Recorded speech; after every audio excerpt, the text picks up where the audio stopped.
Hello, and thanks for joining me on another episode of the Tech Exec podcast. I'm your host, Aviv Ben-Yosef, and today we're going to be talking about something very fun and tactic instead of trying to always be pushing strategy and vision into your heads. And the subject of this episode is hiring.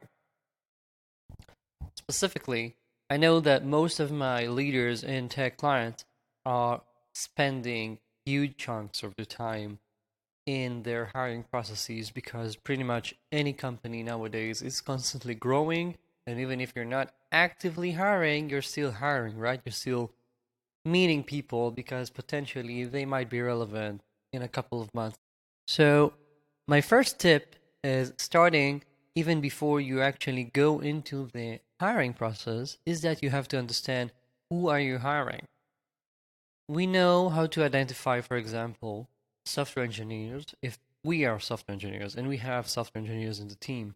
But what about all kinds of different roles and jobs that we don't know exactly yet what do they mean? For example, I keep hearing about people coming and telling me we're looking for a data science engineer, we're looking for a machine learning guy, we're looking for your best DevOps person. The issue is you might not understand what exactly that role means in your company.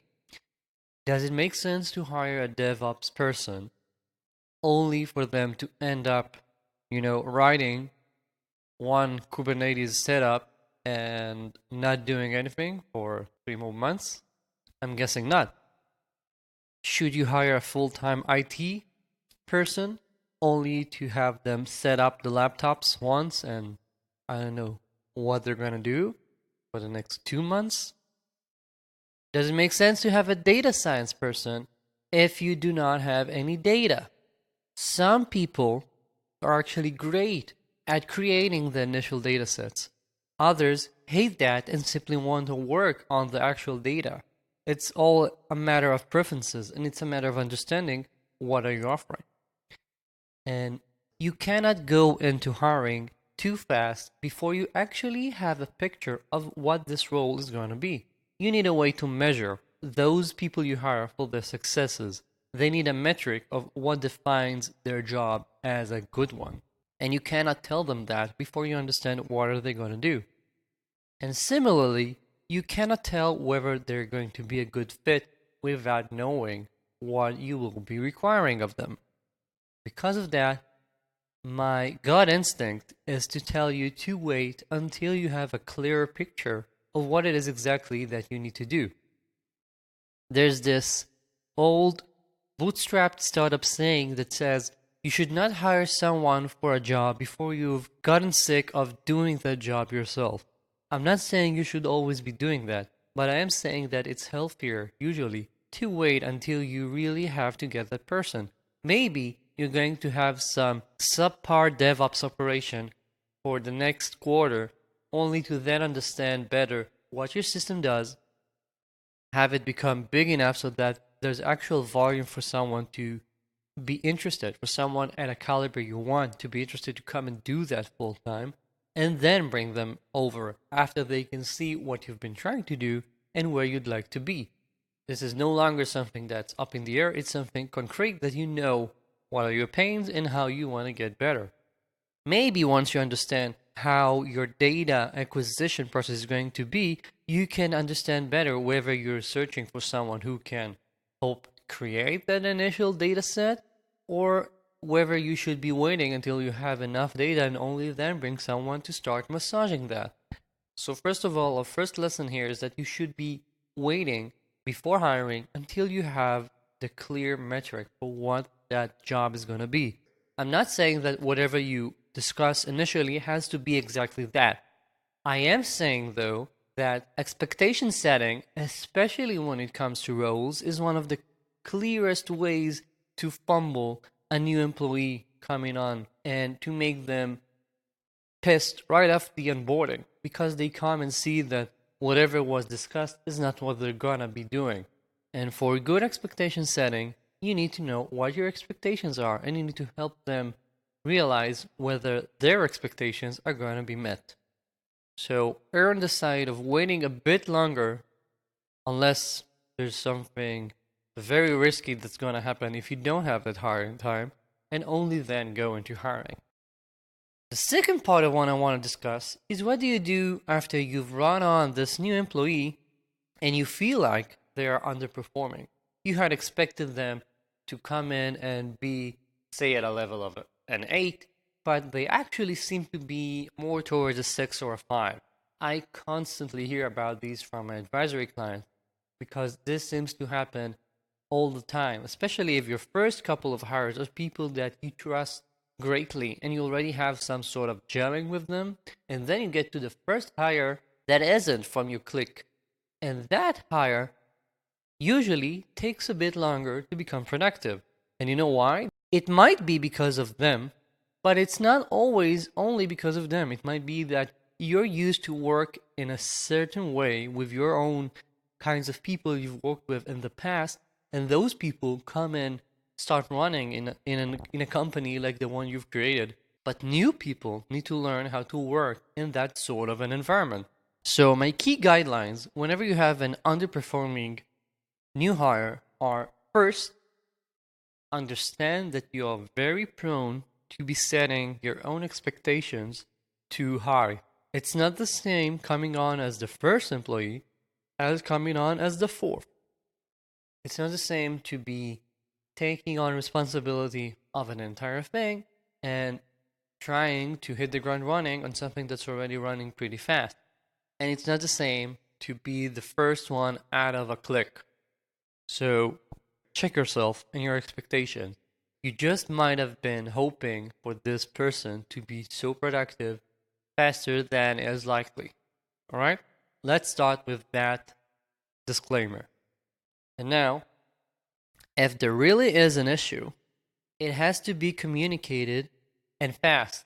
I cannot stand seeing people say, yeah, this new hire is so and so. They're not like that developer we brought in 2 months ago. But let's wait a couple more months and see. No. That is not how it's going to happen. You have a few crucial points in time where people are way more malleable to change and feedback. And these initial couple of months are going to set how they will act in the company. They're going to set how people will see them in the company. And because of that, this is the time where you want to push forward on feedback as fast as you can. You cannot wait too long. I'm not saying that after 12 hours in the job, you're going to come in and say, oh my God, you haven't deployed yet. Listen, you got 2 more days or you're going to get fired. If you see after a couple of weeks that things aren't turning up to seem in a positive trend, you have to speak up. Letting this wait will only make things harder as they become more settled into their new routines. Providing them with feedback also means you need to provide them with a clear framework to move forward. Clear metrics. A mentor. Don't let them be alone. This is kind of relating to our initial point about knowing what this job you're hiring for means. If they're not hitting a metric, you need to tell them that, show them what you would expect them to do, and actively help them. You cannot always, especially with new hires, just say, I would have expected you to be here, but you're only here, so get moving. You need to provide them with aids, and that means tell them that you're here, provide them with actual coaching from yourself as their manager, or something I like very much, assign them a mentor. Actually, I'm recommending to most of my clients to have mentors in place anyway whenever they onboard a new employee.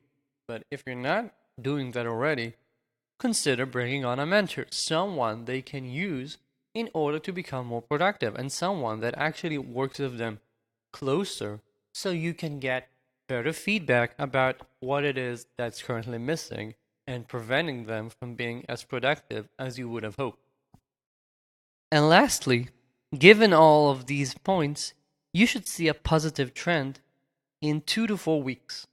This isn't something that requires a quarter to pan out. This isn't something that you will review in their 2020 end of year review. That's not what we're talking about here. We're talking about moving fast. You provide feedback, you wait a couple of months, and you see if the trajectory seems positive. Because if not, you're gonna have to step up again and again adjust their course. Because I usually recommend cutting these things after about 2 months. Because if it doesn't match, it doesn't match. 2 months is usually enough to get a feel of whether this is working out or not. What do I mean? They might not be a match for your own company in that specific job right now. I've seen people come into jobs and be subpar only to leave to a different company and become stellar. Sometimes it just doesn't work.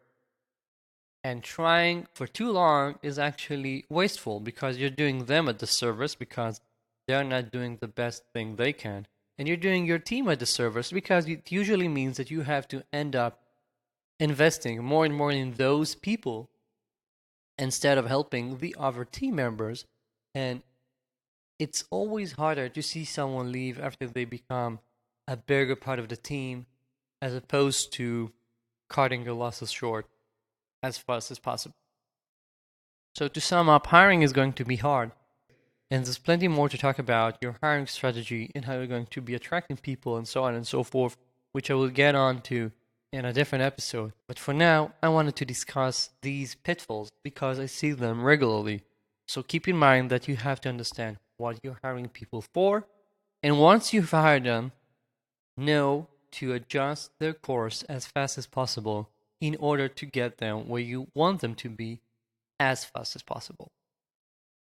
That's it for today. Thank you very much.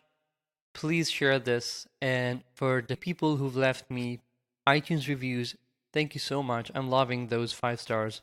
So thanks again. Be sure to sign up to the newsletter. Link is in the show notes. And talk to you soon.